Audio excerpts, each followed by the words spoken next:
From Interior Alaska's most trusted news source, this is the Fbx Evening News.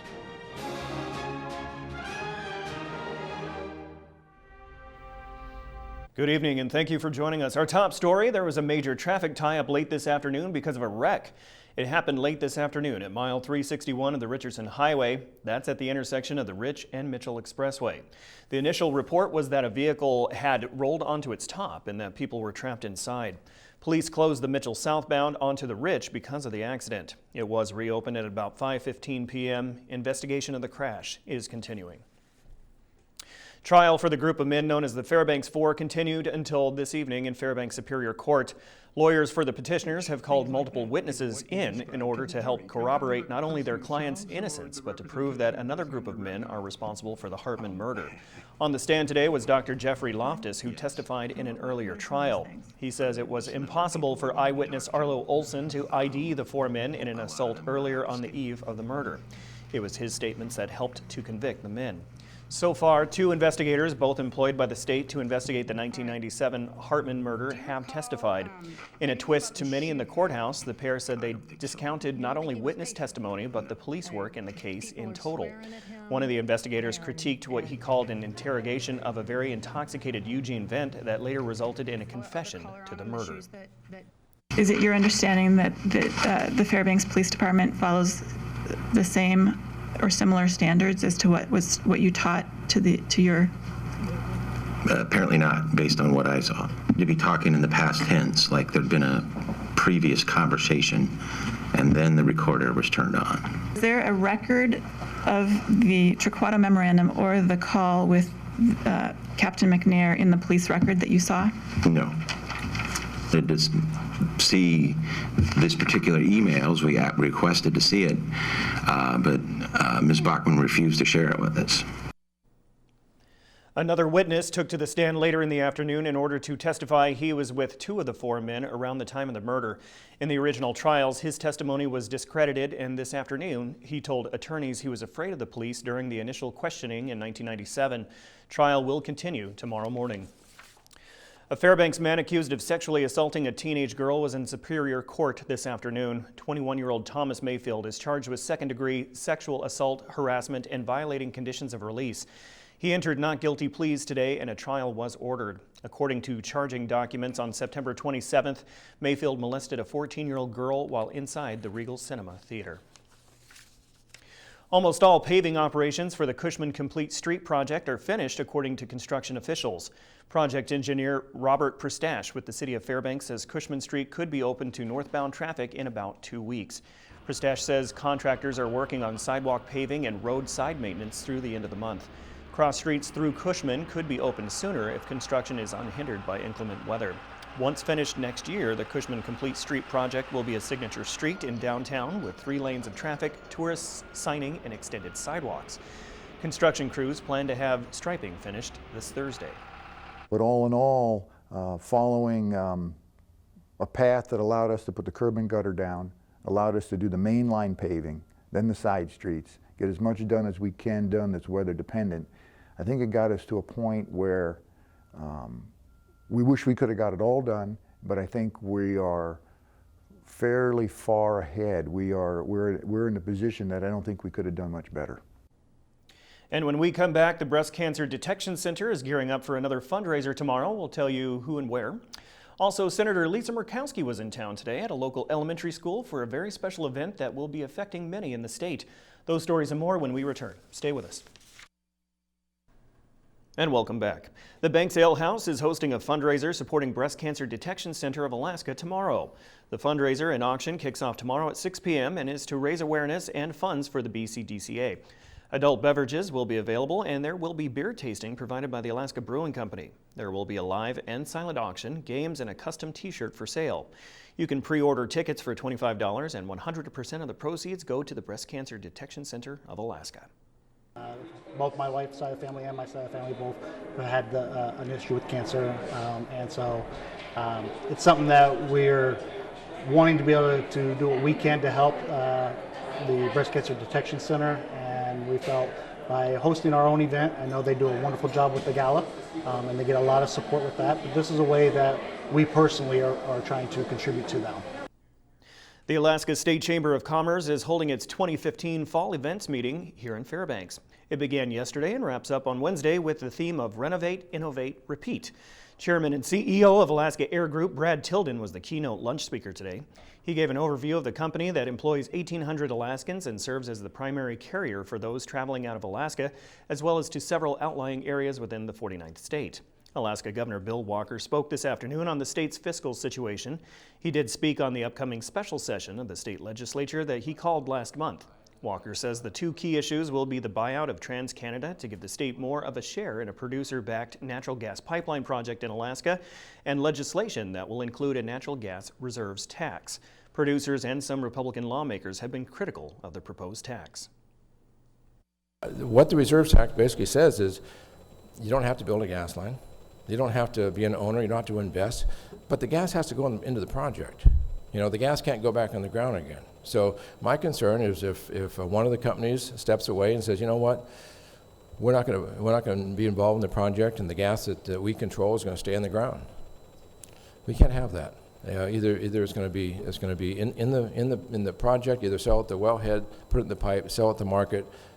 Preferably stay in the project would be great. If you don't, that's certainly a decision. But we've got to have that gas available to get Alaska's gas monetized.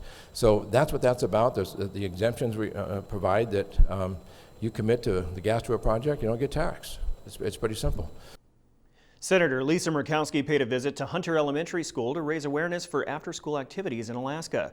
She toured the school during the national kickoff event for the Lights On program, where children and teachers opt to stay in school after hours. Ryan Grimes was there. He has the story. The lights were left on at several area schools hours after buses transported many children home for the day. Senator Lisa Murkowski attended the national kickoff for the Lights On program at Hunter Elementary School yesterday.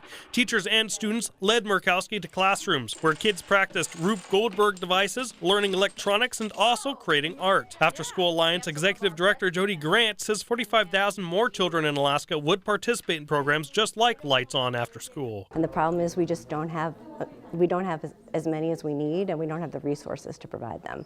So what we're trying to do here on Lights On After School is to showcase some of the best after-school programs around, to highlight and educate people about the extraordinary things happening to build more support. Murkowski is a member of the Senate Health, Education, Labor, and Pensions Committee. In July, she helped write and pass a bipartisan bill called the Every Child Achieves Act, which overhauls many aspects of the No Child Left Behind Act. The legislation returns the right to make educational decisions from the federal to state government. It also bolsters the 21st Century Community Learning Center program, which encourages after-school activities. Alaska After School Network Director Thomas Tazzarella says after-school programs nationwide are threatened by No Child Left Behind. Senator Murkowski has just been one of the largest champions for after school. Without Senator Murkowski, potentially this program would no longer be in existence. Murkowski says there is more work to do before Every Child Achieves is passed into law. The Senate must compromise on a final version of the bill with approval from the House and a signature from President Barack Obama. It's great for the kids. It gives them that extra amount of learning in a good, safe environment. It spurs their imagination, and it allows parents peace of mind that their kids are in a good, safe environment. This is Ryan Grimes reporting. Okay, Mike Fussell is up next with sports. The Ice Dogs picked up 2 wins last weekend. Also, Justin Woods is back on the ice, cancer-free, in this week's Nana Corner. That's all after the break. And welcome back, Interior sports fans. Mike Fussell here with your latest local action. Today we talk all things Interior hockey. The Fairbanks Ice Dogs finally found their way back to home ice after a 10-game road trip. The Dogs welcomed the Kenai River Brown Bears to the Big Dipper last weekend. In Friday's home opener, Mark Sullivan got the action started for Fairbanks less than 3 minutes into the game. Liam Sturtzinger would mount another one after the first intermission, but Kenai River would soon answer back, leaving the score at 2-1 Ice Dogs going into the final period. And that's when the Dogs would go off. Logan Coombs would find the back of the net for Fairbanks, and Caden Cahill would go on to tally 2 goals in P3. Fairbanks wins 5-2 on Friday. Then Saturday night, things stayed physical as the Brown Bears searched for redemption. Reiner Gorowski and Todd Burgess each tallied 2 goals in the first 2 periods. That helped the Dogs cement a final score of 6-2. It's crazy playing here. The fans are nuts. I mean, I was thinking about it like 5 hours before this, and the chills are just going down my spine. Can't wait. I love playing here.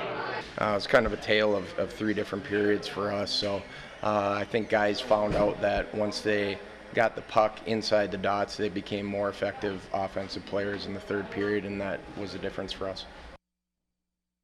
The Alaska Nanoks hockey team was down in Anchorage for the Kendall Hockey Classic last weekend. The first opponent to take shots at the Nooks was St. Cloud State. The Minnesota team would get fired up from the get-go. The Blizzards scored just 2 minutes into the game and would add another before time expired in the first period. UAF would try to get back in it, but the Nooks had no luck finding the back of the net. St. Cloud would get one more by the final whistle and shut out the Nanoks 3-0. The team looked to rebound on Saturday against Arizona State. Tyler Morley led the charge for Alaska with the lone goal of the first period, but the Sun Devils would tack one on in each remaining period. ASU trumps the Nooks by just a single goal, 2-1. UAA played both Arizona State and St. Cloud State. The Seawolves beat ASU in overtime and lost to St. Cloud 6-2. And despite the losses, Nanook hockey has had a very big win this season. Defenseman Justin Woods is back on the ice, cancer-free, and here's more in this week's Nanook Corner. After an impressive freshman season, Nanook's defenseman Justin Woods was dealt a challenge much tougher than anything he'd ever faced on the ice. The pathology came back, and it came back as Ewing sarcoma. And so I was just shocked, because everyone was shocked, because even my parents, they knew it was 6 months prior, it wasn't anything, so. Woods immediately began treatment in Seattle for the rare form of bone cancer. Taking it day by day, hockey was always in the back of his mind. His goal, to get back on the ice. It finally hit me when I was laying in the hospital bed, like, this is what I'm doing for the next 9 months. I got to get better. But my ultimate goal is to get back on the ice right now and just do what I can to get back in the lineup. Using the energy he could, Woods kept up with his teammates and even had his stick shipped to his hospital room. Now, cancer-free, taking shifts for the Nooks, it seems to have all worked out in the end. Not due to luck, but because of character. It still gives me the chills, the way he came back and the way he never, and maybe behind closed doors he did, but I never saw it. I kept into contact with him, we all did, but I never saw him waver once. His goal was to come back and put this sweater on again, and that's what he's doing. And Woods' teammates are feeling the impact. He's battling through everything, and so I'm not going to complain about broken stick, whatever it might be. Like, you're gonna compete, because that's what Justin does. The Alaska coaching staff says Woods is making a strong showing in practice this year.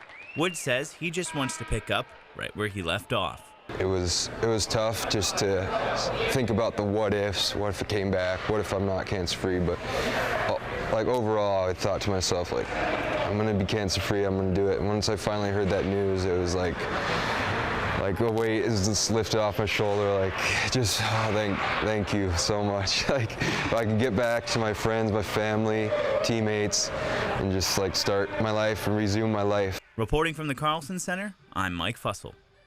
Nanook Corner, brought to you by Sports Medicine Fairbanks. All right, quite an amazing story there. And that about brings us to the buzzer for sports tonight. Mike Schultz has your full weather forecast coming up next. Thanks for checking in, and we'll see you tomorrow. Hey everyone, welcome back into our Tuesday night newscast. Mike Schultz with you once again talking about the weather, and today was a pretty good day. We had lots of sunshine, but chilly temperatures. We were expecting warmer air, but that may be moving our direction tomorrow, and no real weather on the horizon. We'll tell you about that in more detail in just a little bit. Another great photograph of the auroras, this one taken by a guy who takes pictures of them at all times. Gary Kahlberg was able to capture this beautiful aurora in the Fox area. It looks like a giant eyelid, doesn't it? Isn't that amazing? The clouds underneath here, and of course the stars above. Great photograph. And as always, if you have a photograph that you'd like to share, send it to photos@ktvf11.com. Beautiful colors on that shot. Here are your numbers. 34 for the high day. Told you it wasn't that warm. 22 the low last night. The record high 65 in 1969. Down to 3 degrees below zero for the overnight record low in 1913. Sunrise and sunset, well, we've gone into that 10-hour barrier, and we're expecting just to lose 6 more minutes tomorrow. On the satellite and radar, all of the energy is south of the Alaska Range. More rain falling across southeast Alaska, but nothing going on across the interior and the northern sections of Alaska. Just a few clouds around Nome and over the southwest part of the state. And as far as the rest of the state is concerned, Again, the rains have finally stopped over southeast Alaska, just 48 degrees and cloudy skies at Ketchikan. Even a shower, a thunderstorm in the area today around the Juneau area, 46 degrees there. Anchorage, partly cloudy, 47 degrees. Kodiak, a few light showers, and 49. More rain falling across the Aleutian Chain at Cold Bay, 44 degrees. Bethel, 43. Nome, a chilly 36 degrees, but even colder at Barrow, 24 degrees for their high today, while Fort Yukon had a high of 27. In the lower 48, again, we're looking at, well, the rains have finally stopped over the Pacific Northwest, still 62 degrees in Seattle, and even some thunderstorms around the Los Angeles area today. We'll show you that on the satellite and radar in just a little bit. 81 degrees at Denver, now 90 degrees at Dallas-Fort Worth. Minneapolis, 60 degrees, and over the eastern half of the country, looking at partly cloudy skies in New York, 70s for New York and Washington, D.C., thunderstorms around the Miami area, and then 80s down to the south.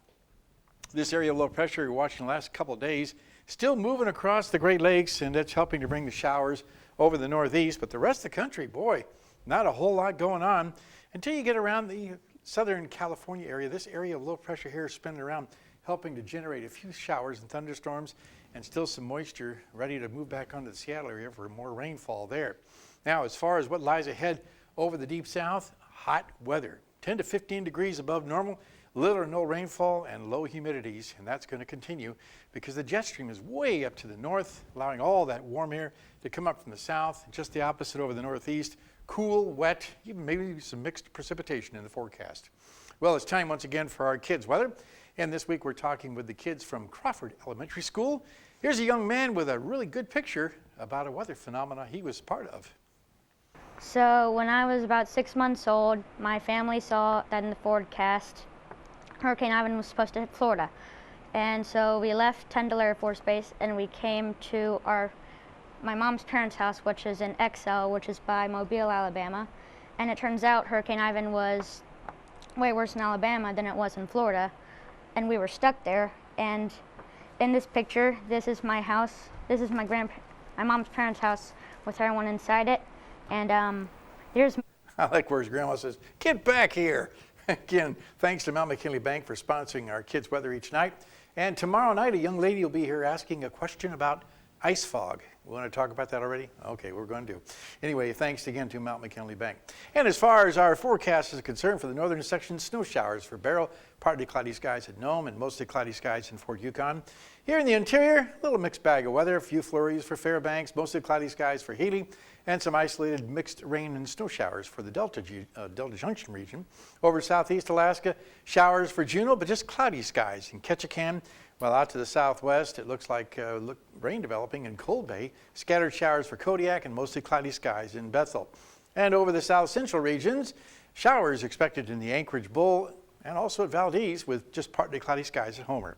And our forecast for the remainder of the night, looking at clouds getting a little thicker throughout the night. Maybe even a few isolated snow showers are possible by morning. Overnight low, very chilly, 22 degrees once again. And as far as tomorrow's forecast, becoming partly cloudy and a little warmer, 39 degrees. And the 5-day outlook, look at those temperatures at the low levels, looking at overnight lows in the low to mid 20s, then slowly warming back up a little bit. And daytime highs will once again be hovering around that 40-degree mark. But no precipitation in the forecast. So we're going to continue with this winter drought we're having right now.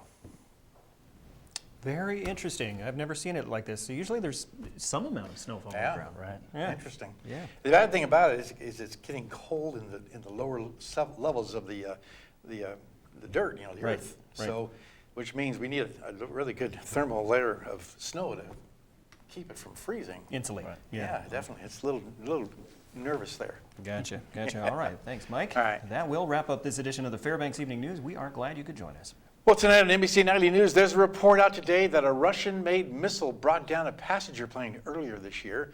All the information up next with Lester Holt. And a note here, we had a technical issue with our health report today, so we will have it for you tomorrow. Okay. From all of us here at the News Center, we hope you have a great night. Good night.